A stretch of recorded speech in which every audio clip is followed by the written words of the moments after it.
욥기 38장 방금 읽은 말씀을 가지고 하나만 붙드십시오. 한번 따라할까요? 하나만 붙들자. 이러한 제목으로 하나님 말씀 나누겠습니다. 오늘 본문은 드디어 하나님이 등장하시는 장면입니다. 욥기 1장부터 37장까지 계속해서 하나님은 보고만 계셨습니다. 듣고만 계셨습니다. 그런데 드디어 오늘 38장에서 하나님이 등장하십니다. 사랑하는 여러분, 하나님은 다 보고 계셨습니다. 하나님은 다 듣고 계셨습니다. 오늘 우리의 말과 우리의 행동도 마찬가지입니다. 오늘 우리 예배도 마찬가지입니다. 하나님은 보고 침묵하실 때가 있지만 또 하나 하나님은 등장하실 때가 있습니다. 등장하실 때 하나님이 들은 이야기, 하나님이 본 이야기를 다 기억하시고 말씀한다는 것 기억하시길 바랍니다. 오늘 우리의 예배도 하나님이 보고 계시고 듣고 계실 줄 믿습니다. 하나님이 욥에게 등장하셔서 말씀하시는데 먼저 살필 것이 있습니다. 그것은 등장하시는 모습입니다. 1절입니다. 함께 읽겠습니다. 시작. 때에 여호와께서 폭풍 가운데로서 욥에게 말씀하여 가라사대. 하나님이 폭풍 가운데로부터 등장하십니다. 가운데로서는 가운데로부터입니다. 영어로 from입니다. 하나님이 등장하시는데 심상치 않습니다. 뭔가 중요합니다. 등장하는 모습이 뭐가 그렇게 중요합니까? 말할 수 있는데 하나님이 등장하는 모습 중요합니다. 예를 들어 요한계시록 2장 3장에 보면 소아시아의 7교회에 주님이 등장하실 때의 모습이 나오는데 다 달라요. 에베소 교회, 서머나 교회, 버가모 교회, 두아디라 교회, 사다 교회, 빌라델비아, 라오디아 교회 7교회에 등장하시는 모습이 하나도 똑같지가 않아요. 예를 들면 에베소 교회에는 이렇게 등장합니다. 2장 1절에 에베소 교회 사자에게 편지하기를 오른손에 7뼈를 붙잡고 7 금초대 사이에 다시 다니시는 이가 가라사대. 에베소 교회에 주님이 등장할 때는 7뼈를 붙잡고 7 금초대 사이에 다니시는 이로 등장하십니다.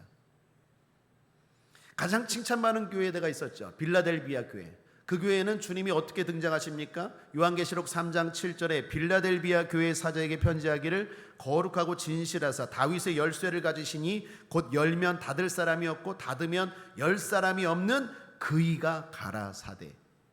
그러니까 뭔가 이렇게 축복하려고 열쇠 다윗 이야기를 하세요. 반대로 책망받았던 라오디게아 교회에는 주님이 어떻게 등장합니까? 요한계시록 3장 14절에 라오디게아 교회 사자에게 편지하기를 아멘이시요 충성되고 참된 증인이시요 하나님의 창조의 근본이시니가 가라사대. 충성, 증인, 창조, 근본, 뭔가 심상치 않아요. 하나님이 엄한 모습으로 등장하십니다. 그러면서 책망하죠. 내가 내 행위를 아노니 덥지도 않고 차갑지도 않고 미지근하여서 내가 너를 토하여 내치겠노라. 라오디게아 교회 성도들이 미지근했어요. 사랑하는 여러분, 국제하모니교회 성도님 여러분, 뜨겁게 되기를 주님의 이름으로 축복합니다. 주일 오후 예배 희망이 있습니다. 눈물이 있어요. 요즘 눈물 있는 예배 본 적 있습니까? 경험해 본 적 있습니까? 우리 국제하모니교회 모든 예배마다 기도 때마다 눈물이 회복되고 뜨거운 열정이 회복되고 성령의 충만함이 있는 그러한 예배로 하나님의 칭찬이 있게 되길 바랍니다. 그런 의미에서 오늘 하나님이 말씀하는 내용도 중요하지만 등장하시는 모습이 심상치가 않아요. 욥에게 어떻게 등장한다고요? 폭풍 가운데 등장하세요. 먼저 여러분 축복합니다. 하나님이 여러분에게 등장하실 때 좋은 모습으로 등장하시길 바랍니다. 동일한 하나님입니다. 각 사람에게 나타나는 모습이 달라요. 뿐만 아니라 각 사람에게도 어쩔 때는 이렇게 등장하는데 어쩔 때는 이렇게 등장해요. 그건 누구에게 달려 있습니까? 나에게 달려 있습니다. 내가 뭔가 복받고 내가 뭔가 잘하면 하나님은 선한 모습으로 부드러운 모습으로 상급을 가지고 등장하시지만 내가 뭔가 잘못된 길을 가면 이렇게 무서운 모습으로 등장하세요. 자, 그렇다면 욥에게 왜 이렇게 등장했을까요? 추측할 수 있어요. 합리적인 의심. 여러분, 어제까지 우리가 금요 철야 때까지 37장까지 사람들과 욥의 대화를 나누었죠. 욥의 친구들이 욥이 고난당하는 거에 대해서 이런저런 이야기를 했습니다. 욥이 그런 과정에서 흔들렸어요. 믿음이 흔들렸어요. 잘 참았어야 되는데, 인내했어야 되는데, 논쟁을 하면서 막 자기의 의로움을 드러냈어요. 자기가 당당하고 떳떳하고, 그것이 당당함을 넘어 교만이 되었어요. 사랑하는 여러분, 당당한 건 좋지만 그게 자칫 잘못하면 교만이 될 수 있어요. 의롭게 살아야 되지만 그 의가 남을 정죄하는 바리새인처럼 교만함이 될 수 있어요. 욥이 그랬어요.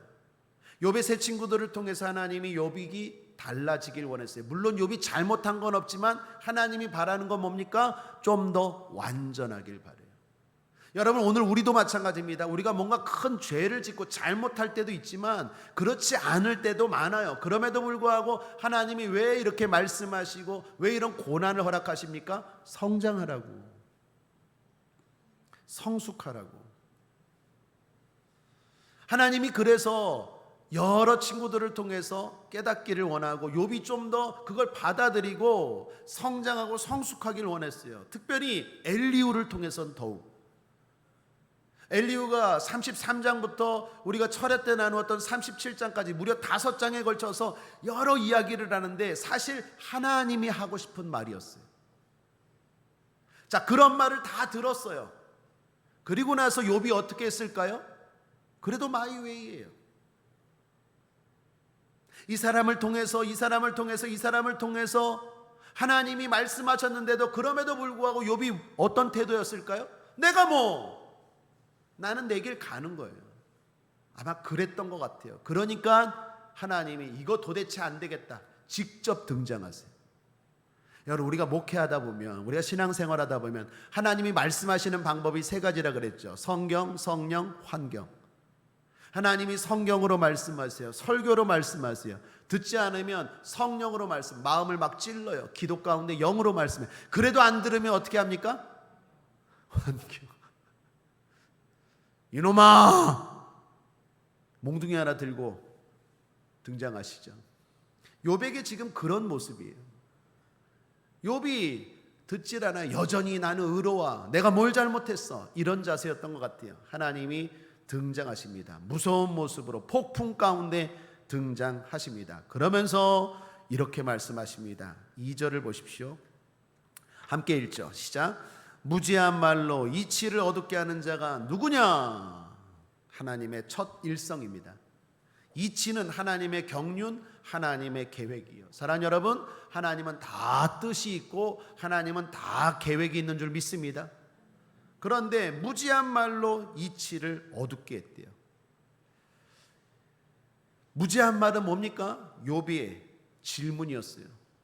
욥이 뭘 질문했습니까? 욥의 질문은 무엇이었습니까? 고난의 이유를 알고 싶다라는 거예요. 내가 왜 이런 고난을 당하는지, 내가 왜 믿음으로 이렇게 사는데, 내가 왜 이렇게 헌신하고 예배드리는데 왜 내 삶에 이런 고난이 다가오는지 하나님 가르쳐 달라는 거예요. 여러분, 우리는 알죠. 우리 욥기 1장에서 봤잖아요. 욥이 왜 고난 당합니까? 사탄 때문에. 하나님이 허락한 사탄의 시험이었죠.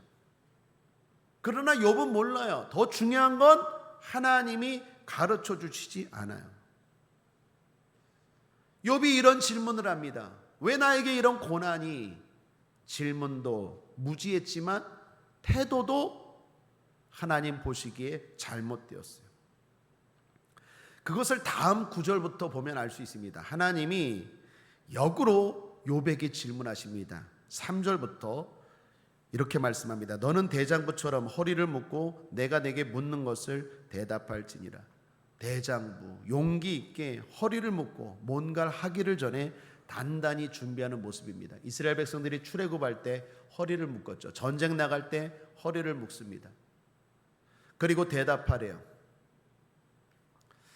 욥은 앞서 친구들과 논쟁하면서 또 엘리후의 말을 들으면서 이런 말 했어요. 내가 하나님 앞에 당당하게 논쟁하고 싶다라는 말을 하나님이 기억하신 거예요. 욥이 그 말을 했거든요. 사랑하는 여러분, 저는 욥기를 읽으면서 깨달아요. 하나님이 우리 말을 다 기억하시고 다 똑같이 말씀하세요. 욥이 일전에 친구들과 논쟁하면서 그런 말 했거든요. 내가 하나님과 당당하게 왜 나에게 이런 것이 있는지 묻고 싶다. 논쟁하고 싶다. 하나님이 그거 들으시고 지금 말씀하는 거예요. 그래? 좋아. 그러면 너도 한번 내가 질문하는 거 먼저 대답해봐. 대장부답게 우리 한번 논쟁해보자. 그러면서 하나님이 막 질문들을 쏟아내십니다. 4절부터 끝까지가 하나님의 질문인데, 하나님의 질문들을 제가 좀 나누어 보았는데 크게 두 단락으로 나눌 수 있습니다. 하나는 창조에 대한 질문이고 또 하나는 통치에 대한 질문입니다. 하나는 뭐에 대한 질문이라고요? 창조에 대한 질문이고 또 하나는 통치에 대한 질문이에요. 자, 먼저 이렇게 질문합니다. 4절. 내가 땅에 기초를 놓을 때 내가 어디 있었느냐? 내가 깨달아 알았거든 말할지니라. 하나님이 땅을 만들 때 욥이 있었나요? 어떻게 만들었는지 욥이 압니까? 몰라요. 이런 질문들을 하나님이 막 쏟아내십니다. 11절까지가 창조에 대한 이야기예요. 내가 이거 만들 때, 내가 이거 지을 때 너 어디 있었느냐? 너 아느냐? 몰라요. 12절부터 끝까지는 통치에 대한 이야기입니다. 12, 13절 함께 읽어보죠. 시작. 내가 나던 날부터 아침을 명하였사나니 새벽으로 그 초소를 알게 하여 그것으로 땅끝에 비추게 하고 악인을 그 가운데서 구축한 일이 있었느냐. 여러분, 우리가 아침을 맞이합니다. 또 저녁을 맞이해요. 이거 우리가 명한다고 아침이 옵니까? 아침아 와라 한다고 옵니까? 내가 명하지도 않고 요청하지도 않았는데 정확하게 그 시간 되면 아침이 오고 밤이 돼요. 하나님이 말하는 거예요. 네가 이런 것들을 다 다스리느냐? 네가 이런 것들을 요청해서 아침이 오고 밤이 오느냐? 그렇지 않죠. 계절도 마찬가지입니다. 14절에 땅이 변화하여 진흙에 인친 것 같고 만물이 옷같이 나타나되. 만물이 옷을 갈아입는 것 같아요. 봄에는 노란 옷, 여름에는 뭐 파란 옷, 가을에는 뭐 알록달록 옷, 겨울에는 흰 옷. 막 세상이 그렇죠. 막 저마다 옷을 갈아입어요. 그런 것들을 우리가 바래서, 명해서, 요청해서 그게 됩니까? 아니요. 때가 되면 정확하게 그러한 일들이 일어나요. 바다도 그렇고 땅도 그렇습니다. 우리가 늘 경험하고 만나는 일상들인데 대단히 놀라운 일들, 우리는 감히 엄두도 못할 일들이 우리의 요청과 상관없이, 우리의 노력과 상관없이 그때그때마다 정확하게 일어나고 찾아오고 있어요. 감사하게도. 그런데 우리는 몰라요. 우리는 할 수도 없어요. 이런 하나님의 통치에 대한 말씀들이 21절까지 계속됩니다. 재미있는 건 하나님이 욥에게 이렇게 말하면서 질문하십니다. 21절을 보십시오. 함께 읽겠습니다. 시작. 내가 아마 알리라. 내가 그때에 낯섰나니 너의 연수가 많음이니라. 내가 아마 알리라. 이거 뭡니까? 역설입니다. 아마 넌 알 거야. 하나님도 화가 난 것 같아요. 욥이 내가 왜 고난당합니까? 라고 너무 뻔뻔하게 당당하게 나가니까 하나님도 좀 화가 난 것 같아요. 욥을 조롱하면서 하는 말이에요. 넌 알 거야. 너는 참 의인이니까. 너는 그때 태어났을 거야. 사랑하는 여러분, 다시 말하지만 당당하지만 우리는 교만하지 말아야겠습니다. 또한 22절에는 눈과 우박에 대해 질문합니다. 내가 눈 곳간에 들어갔었느냐? 우박 창고를 보았느냐? 눈과 우박만이 아닙니다. 바람, 비, 천둥, 번개, 얼음 등등입니다. 이런 것들이 어떻게 내리는지 아느냐고 묻습니다. 모르죠. 욥만이 아니라 우리도 모르죠. 모르는 것뿐만 아니라 우리도 할 수 없죠. 또한 천체에 대해서도 질문합니다. 31절을 보십시오. 내가 묘성을 메어 떨기되게 하겠느냐? 삼성의 띠를 풀겠느냐?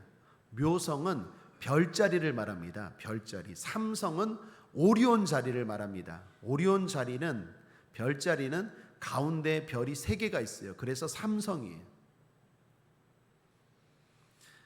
오리온 별자리, 별에 대해 잘 모르는 사람도 오리온 별자리는 찾기 쉬운 별자리라고 합니다. 그런데 이처럼 별자리가 있는데 별들이 우리 눈에 보이는 별들도 있고 보이지 않는 별들도 있는데 그러한 별들이 이렇게 묶여 있어요.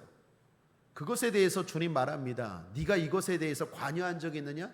이것을 할 수 있느냐? 별자리들이 이렇게 뭉쳐 있잖아요. 3개씩 또 뭐 5개씩. 이런 거에 대해서 아느냐고 물어요. 뭐 알겠습니까? 욥이? 우리도 모르겠는데. 다 모르죠. 또 동물들도 이야기합니다. 사자를 이야기하고 또한 까마귀를 이야기합니다. 우리 끝으로 41절 함께 읽어볼까요? 시작. 까마귀 새끼가 하나님을 향하여 부르짖으며 먹을 것이 없어서 오락가락할 때 그것을 위하여 먹을 것을 예비하는 자가 누구냐? 까마귀는 가장 부정한 동물이죠. 가장 하천한 동물. 사자는 가장 강한 동물. 가장 강하다고 말하는 동물이나 가장 미천한 동물이나 그것들을 누가 돌보고 먹이느냐? 네가 돌보고 먹이느냐? 묻는 거예요. 자, 이처럼 하나님이 질문합니다. 창조에 대해 질문합니다. 세상이 생길 때 어떻게 생겼느냐? 누가 만들었는지 아느냐? 질문합니다. 통치에 대해 질문합니다. 그런 세상이 어떻게 움직이는지 또한 누가 하는지 아느냐? 질문합니다. 대답은 하나같이 모릅니다. 할 수 없습니다. 예요. 사랑하는 여러분, 하나님이 왜 이런 질문을 하실까요? 그냥 욥이 딱 이야기할 때 그 이유를 가르쳐 주면 안 되나요? 왜 고난당하는지 욥이 질문할 때 네가 고난당하는 건 사탄의 시험 때문이야 라고 말할 수도 있잖아요. 그죠? 근데 왜 이런 질문? 그럼 네가 한번 대답해봐 하면서 이런 엄청난 질문들을 막 쏟아냈을까요? 그때 욥에게 하나님이 바라는 게 뭘까요? 욥이 깨달아야 될 게 뭘까요? 따라하겠습니다. 모릅니다. 모릅니다. 하나님이 왜 이런 질문들을 막 쏟아냅니까? 네가 다 알아야 되느냐? 이거예요. 여러분, 우리가 다 알아야 됩니까? 우리가 다 알아야 될 의무가 있어요? 권리가 있어요? 하나님이 다 대답해 줄 이유가 있어요? 의무가 있어요? 없어요. 우리가 알고 싶다고 하나님이 다 대답해 줄 의무가 어디 있습니까? 피조물에 불과한데. 그럼에도 불구하고 하나님이 가르쳐 주시면 감사고 은혜죠. 근데 마치 무슨 빚쟁이가 빚 찾으러 온 것처럼 내가 물어보면 하나님이 무조건 답해 줘야 됩니까? 어느 날 저도 애들을 기르지만 내가 맨날 용돈 줘야 되고 내가 맨날 물어보면 잘해줘야 됩니까? 그게 당연한 겁니까? 물론 자식을 낳았으니까 하지만 너무 당연하게 요청하면 안 되죠. 하물며 하나님도 그렇지 않습니까? 모른다예요. 네가 다 알고 네가 그렇게 당당하고 떳떳하냐? 그러면 이런 것들은 아느냐? 몰라요. 우리의 삶에도 하나님이 침묵하실 때가 있어요. 하나님이 안 가르쳐 주세요. 때로는 가르쳐 주시지만 왜 안 가르쳐 주신지 몰라요. 안 가르쳐 주실 때가 있어요. 그때 하나님 기도하고 물어보시되 또 하나 중요한 건 뭡니까? 궁휼한 마음으로 겸손한 태도로요. 욥의 태도는 잘못되었고 질문도 잘못되었어요. 우리가 이 땅을 살아가면서 모르는 것들 많아요. 그냥 살아가죠. 고난의 이유도 마찬가지입니다. 내 사업이 안 되는 것, 내 남편이 빨리 돌아오지 않는 것 다 몰라요. 여러분이 저에게 질문할 때 저도 모르겠어요. 왜요? 하나님이 침묵하실 때가 있다니까요. 또 하나, 내가 꼭 다 알아야 될 이유도 없고 자격도 안 돼요. 하나님이 꼭 답해줄 의무도 없고. 그럼 우리 일단 모릅니다라는 걸 깨달아야 돼요. 그리고 중요한 건 하나 권면드립니다. 하나만 붙드십시오. 이유가 아니라 관계예요. 한번 따라하겠습니다. 이유가 아니라 관계입니다. 여러분, 우리가 꼭 이유를 알아야 됩니까? 하나님이 다 이야기해야 됩니까? 우리가 자녀가 뭐 이런저런 막 물어봐요. 그러면 엄마는 다 알고 있어요. 그리고 답할 수도 있어요. 그런데 그냥 믿고 따라와. 그럴 때 있지 않습니까? 여러 가지 이유 때문에 가르쳐 주지 않고, 중요한 건 미워서 나빠서 안 좋게 하기 위해서 가르쳐 주지 않는 게 아니라, 때로는 알면서도 자녀들에게, 아이들에게 안 가르쳐 줄 때가 있잖아요. 그때 자녀가 필요한 거 뭡니까? 신뢰예요. 뭔가 좋은 것을 주시겠지. 뭔가 하나님은 다 뜻이 있겠지. 뭔가 하나님은 다 계획이 있겠지. 여러분, 욥에 대한 하나님의 계획은 뭡니까? 욥을 하나님은 누구보다도 자랑스럽게 여겼어요. 그래서 사탄에게까지 자랑했어요. 그것 때문에 고난이 다가온 거예요. 그러니까 이 고난은요, 하나님의 자랑 때문에 어쩌면 다가온 거고, 이 고난을 통해서 하나님이 원하는 건 뭡니까? 더 큰 상급과 더 크게 욥을 사용하기 위한 고난이었어요. 그래서 고난이 아니라 연단이에요. 이거 하나님이 일일이 다 설명해야 됩니까? 설명할 수도 있는데 설명하지 않을 때도 있다니까. 않을 때가 많아요. 그때 우리에게 필요한 건 뭡니까? 왜 안 가르쳐 주세요? 나 모르니까 아내가 아니라 하나님을 신뢰하는 거예요. 하나님을 믿는 거예요. 우리가 욥의 경우라면 왜 나에게 이런 고난이 다가왔지? 우리는 알죠. 사탄이 시험한 것. 그러나 욥은 몰라요. 그때 욥이 필요한 건 뭡니까? 그래도 하나님은 좋으신 하나님. 뭔가 좋은 뜻이 있을 거야. 그게 정답 아닙니까? 그거 믿고 믿음의 길을 계속 걸어가는 거예요. 오늘 여러분께도 도전합니다. 예배 열심히 드리는데, 봉사 열심히 하는데, 기도 열심히 하는데, 오랫동안 그렇게 기도하는데 왜 내 삶에 고난이 임합니까? 할 때 이유가 아니라 관계를 붙드셔야 돼요. 가르쳐 주세요 주님, 가르쳐 주세요 주님 하다 보면 이게 당당함이 교만으로 바뀔 수 있어요. 하나님 선한 뜻이 있어서 다 안 가르쳐 주실 때가 있어요. 그때는 하나님을 믿는 거예요. 믿고 계속 그 길을 걸어가는 거예요. 그러다 보면 알 때가 오게 될 줄 믿습니다. 사랑하는 국제하모니교회 모든 성도님들, 이유가 아니라 관계를 붙드시기를 주님의 이름으로 축복합니다. 한번 신앙 고백하고 말씀을 마치겠습니다. 따라하겠습니다. 하나님은 살아계십니다. 좋으신 분입니다. 나를 향해 선한 계획, 좋은 일들 예비하고 있는 줄 믿습니다. 좋은 일이 일어납니다. 옆 사람과 인사합니다. 우리는 좋아지고 있습니다. 아멘이십니까? 기도하겠습니다. 하나님 아버지, 고난 가운데 이유가 아니라 관계를 붙드는 우리가 되게 하여 주옵소서. 다 알아야 될 자격도 없고 지혜도 없고 그것을 하나님 앞에 요구할 신분도 안 됩니다. 교만하지 않게 하시고, 모르는 건 많은 인생, 그러나 딱 하나, 하나님은 날 사랑하시고 하나님은 살아계신 하나님이시다는 것, 그거 하나 신뢰하고 믿음의 길을 걸어가는 우리 국제하모니교회 모든 성도들 되게 하여 주옵소서. 그 길을 걷다 보면 그 길 끝에서 영광의 주님, 상 주시는 주님, 복 주시는 주님을 만나게 될 줄 믿습니다. 그러한 성도들, 그러한 믿음의 길을 걸어가는 우리 모두 되게 하여 주옵소서. 감사드리며 예수님의 이름으로 축복하고 기도했습니다. 아멘. 우리